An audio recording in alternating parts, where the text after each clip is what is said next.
Now, time for our next keynote presentation on the technology skills gap. My guest is Sarah Watson, Director of Finance at Technology at Make-A-Wish. Sarah, hi, how are you?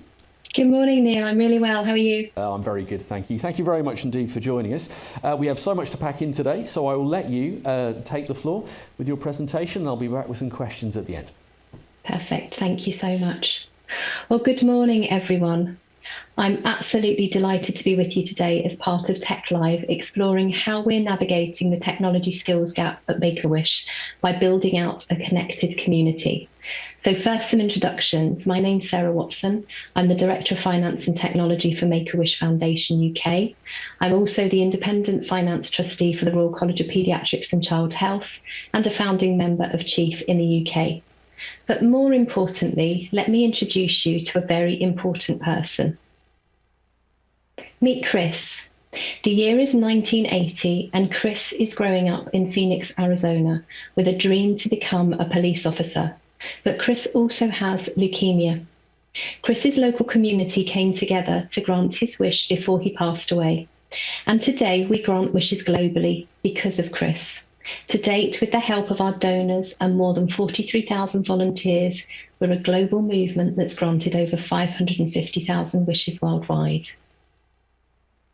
Our story starts in the UK in 1986. Our mission and vision hasn't changed, to grant a wish for every eligible child. But the thing that has is the vision to scale, and that's to reach the 60,000 plus number.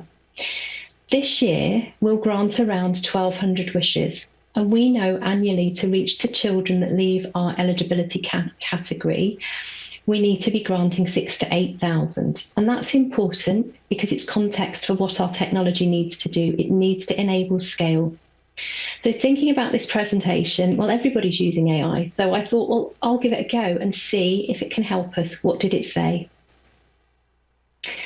Well, we talked about the concern around the technology skills shortage, promising solutions to bridge the divide. It suggested the causes as being a lack of investment in training, low levels of STEM education, and a mismatch between the skills needed and possessed.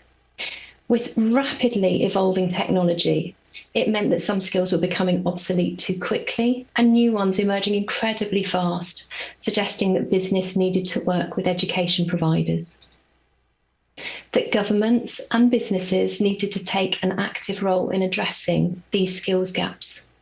And I don't think any of us would dispute this and the ideas that are here. It's just that they are generic headings and explanations and super helpful to get started, but lacking the application of this into our landscape of wishes. So let's move in and focus on how we establish the technology skills gap to support a change to model. With the most important question being, strategically, what are the things you need technology to enable now and into the future? As if you don't know what you want to do, how can you ensure you're putting in place the enablers that you need? For us, this meant thinking about our model. Historically, one wish grantee, think back to that first wish, took a wish from start to finish. So they didn't really need a window in the wish for anyone other than themselves and their team. A budget for a wish was approved and items were purchased by cash. One way of working, fixed without the need to have many people involved or even see what stage the wish was at.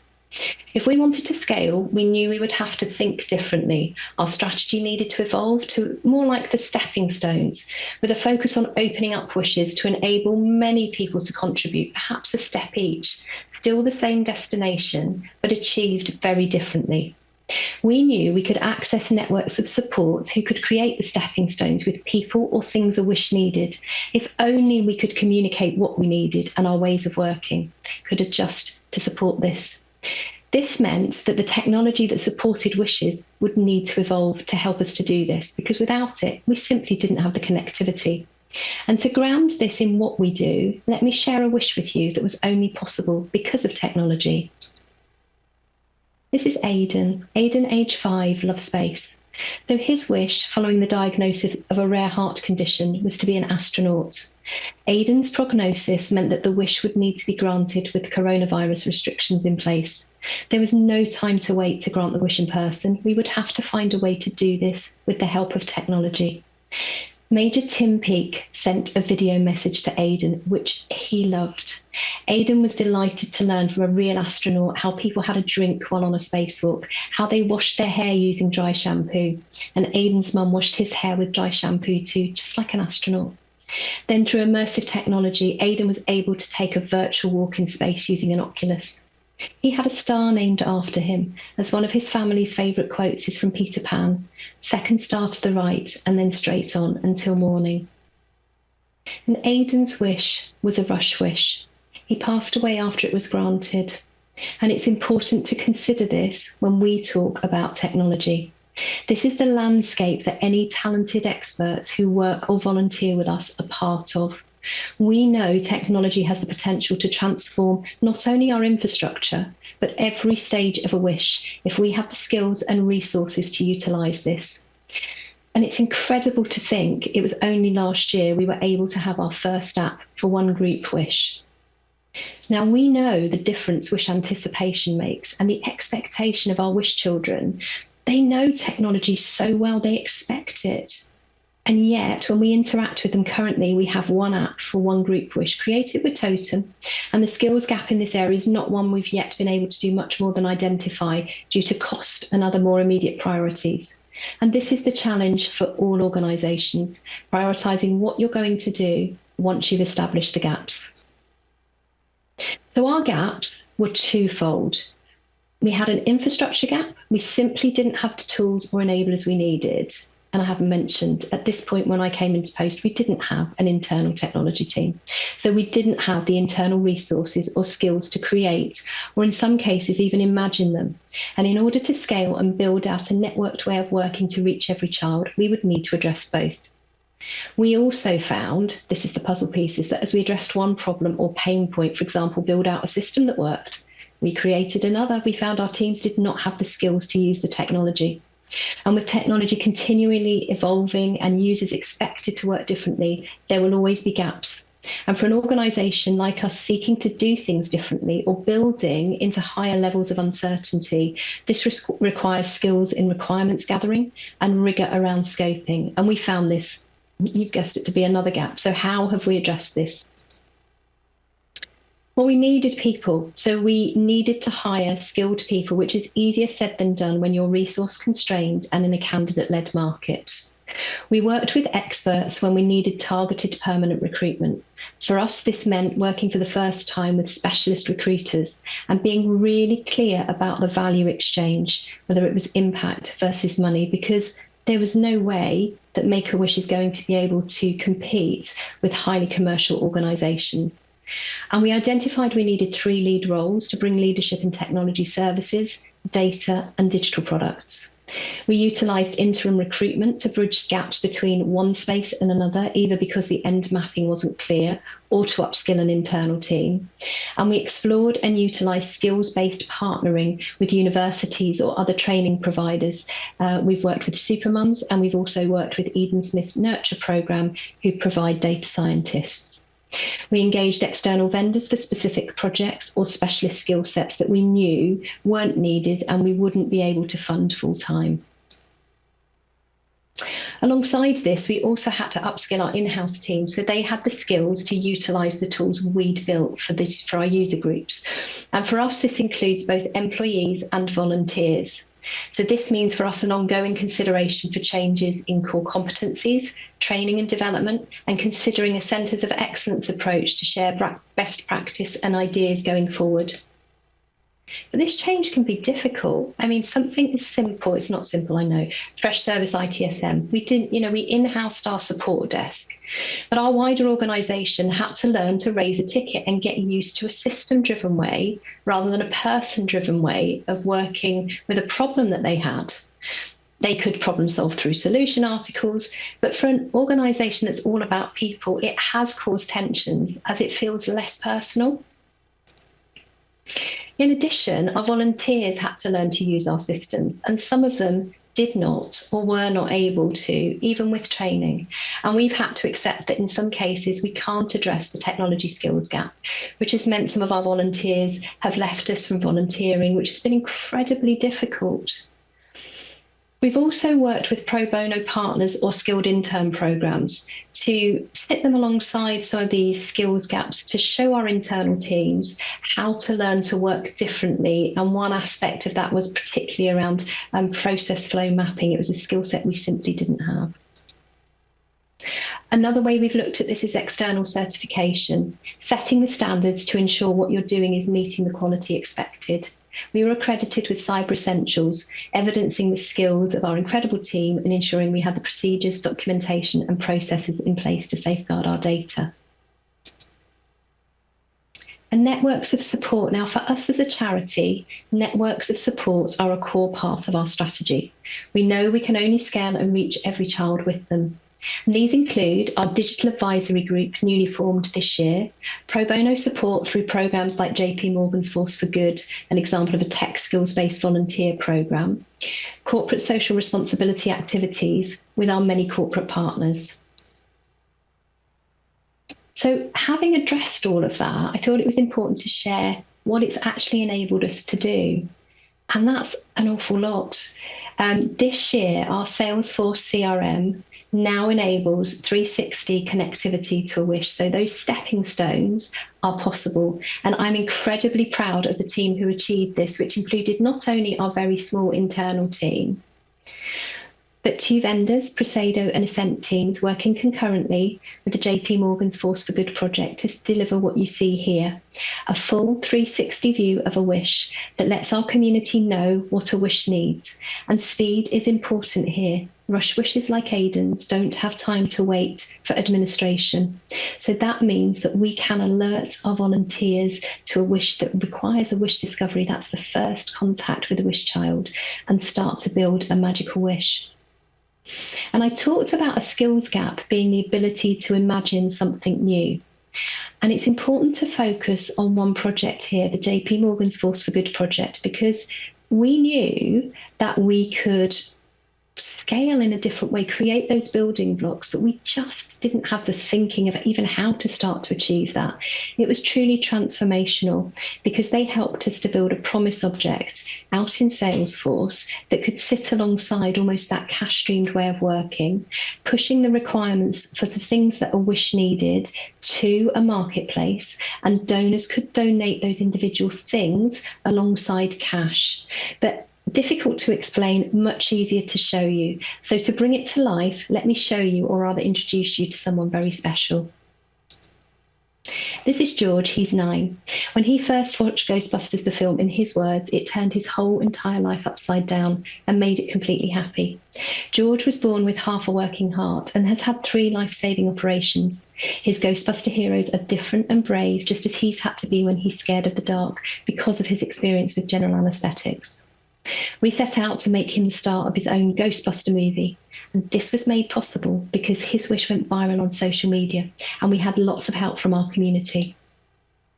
When we shared George's wish story, fans from all over the UK rallied round wanting to help grant George's wish and make it as magical and realistic as it could be. East Midlands Ghostbuster Society role-played for the day, obtained video messages from actors including Dan Aykroyd, as Ghostbuster fans around the world connected with us to make him the star of his own Ghostbuster movie. And the police you see on screen gave him a Guard of Honour to Leeds Library. And the key thing about George's wish is it went viral, so fans all over the world could support it. And our values at Make-A-Wish are to be magical, inclusive and inspiring. So we needed to ensure this networked approach, in this case, Ghostbusters Wish, was possible for every child, not just those that make a good social media story. And our 360 Wish CRM means our teams no longer have to spend time on clunky admin, because every person on this slide contributed gifts in kind. So the cost of the wish was a few £100s. So from a scale perspective, this is incredibly important to us. We just didn't have the tools. We didn't have the tools to ask for what we need. We didn't have the tools to draw them down and utilise them. And we didn't have the ability to properly thank our donors. And when you read what the wish meant to George, this is the picture of him outside the children's hospital where he has treatment, sharing his day. We are so proud that this means he can do anything. Nothing's out of his reach. And we launched our Gift in Kind app on World Wish Day at the end of April. So we now know it's live. You as a donor can donate directly to a wish like Aidan's or George's, built out in that networked way. And our wish maps, again, made possible through Salesforce and a different way of thinking, allows volunteers to self-assign to wishes, so no child waits longer than they need to for a wish discovery or support for their wish, to make sure it's an incredibly magical journey with us. We know that investment in technology is needed, and we know that it's possible to build a network of support, and we're currently working through a plan to bring an ambitious Skills for Wishes project to life. The aim of this is to create a platform where we can expose our gaps to a network of support in a similar way to that which we've done with Gifts in Kind. Because areas that this could support, which would be transformational for our wish children, are around immersive wish experience, wish anticipation, apps that could support wish discovery, technology to support our incredible events, including production and support for our media corridor at Art of Wishes, developing gold standard accessibility user experiences for everyone who engages with us. Cost prohibitive skill sets, we could access developers and digital designers, and ideas. This is really important. We only have our knowledge, we need yours. So if you or your organisation can help us to grant magical, inclusive and inspiring wishes, please do get in touch. I'm going to leave you with George, if it works, to show the difference that this can make.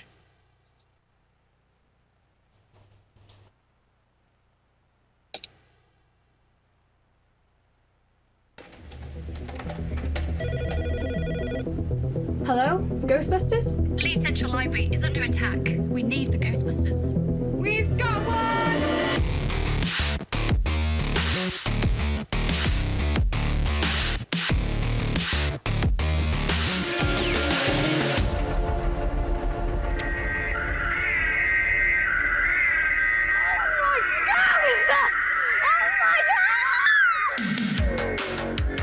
How you doing, George? Good to see you. We've got you your own proton pack. Thank you! This is insane! Best day of my life by a mile!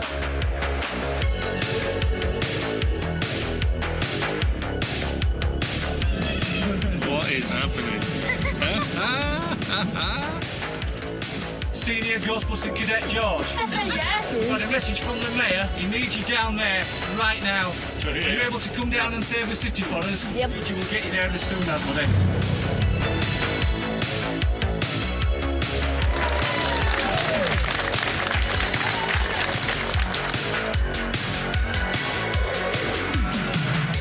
I'm definitely picking up something here, George. PKA valences are off the chart. It's burying the needle. George was born with a complex congenital heart defect. His heart can never be repaired. You know, I've heard stories about this place. This place used to belong to a very wealthy family, and apparently the maid, she still haunts this place. So we need to be careful.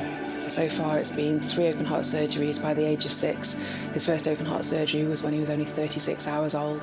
And each time it's to try and improve the function of the half of the heart that works and to raise his oxygen levels. He's doing really, really well at the moment, but there will be more surgical interventions, and potentially we're looking at a transplant further down the road with him. Okay, there's signs up there, right next to that picture up there. He's a lovely, kind, friendly guy, and when you speak to him about his sort of hopes and ambitions, a lot of it is helping other people. It does affect him. Aspects of life he finds harder than other kids his age. He's a lovely personality, and he'd much rather see the fun side of things than the serious side. Some hand marks right there. Some hand marks. Yeah, Human or spiritual? spiritual. Spiritual, okay, well, That's why I had to put the ghost goggles down. okay, let's go.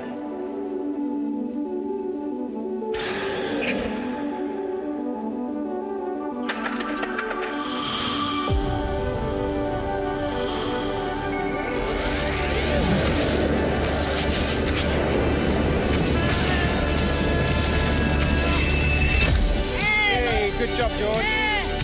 We've got one! Yeah. Get it in there, George. Put him in there. George has been absolutely amazing. He's saved Leeds. We didn't want Marshmallow Man to come and take Town Hall down, and George has nipped it in bud. George as a Ghostbuster is fantastic. You know, he may have troubles with his heart, but he's definitely strong of heart. For anyone who's thinking about wanting to get involved with Make-A-Wish, make wishes happen for other kids, I 100% would implore you to do that, because it's something that, you know, I'll personally remember for the rest of my life. Thank you to the East Midlands Ghostbusters, all the police officers that helped, I don't know, just everybody that helped make my wish come true.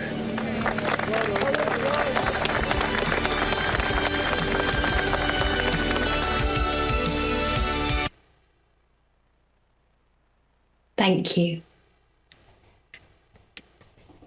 Okay, Sarah, well, if that doesn't put a smile on your face, you do need to have a word with yourself, I think. But I've got one very quick question for you, Sarah, if I can, before we let you go. What I would like to do is open this up a bit. We can see the benefits of technology to what you do day to day. But in terms of, there's a big change management program there in sort of transforming the organisation. What have you learned from that change management program that other people could maybe learn from? It is much, much harder than you think it's going to be. So even with all the planning that you do and a networked way of working and support, you are coming to a change management program probably from a technical perspective. So the biggest thing that we've learned is we've had to make sure that we've got non-technical users, business partners probably in another environment who are sitting alongside us, however hard that is, to make sure that actually what we deliver works for them, rather than the way that it's built works from a tech perspective, but actually doesn't map to the way that they're granting wishes. And for us, it is quite nuanced in terms of what we do. We've got children whose, you know, even the predictability of how we can put a wish together, the changes that happen, it needs to be able to build with uncertainty. So I would say take a lot of time over that. We've learned that, and really make sure that ways of working documents are updated and that you're working hand in hand with your leads to make sure that everybody's truly happy with the results, because it took us quite a while to launch things because we were ready to go, but everything else wasn't. And that's the other bit to say is don't get disheartened as a tech team, because sometimes it takes the rest of the organisation a while to catch up. Sarah, thank you so much for your time. Really enjoyed George's story and all the other stories you went through there. Thanks ever so much for joining us at Tech Live London. Thank you. Have a wonderful day. Thank you.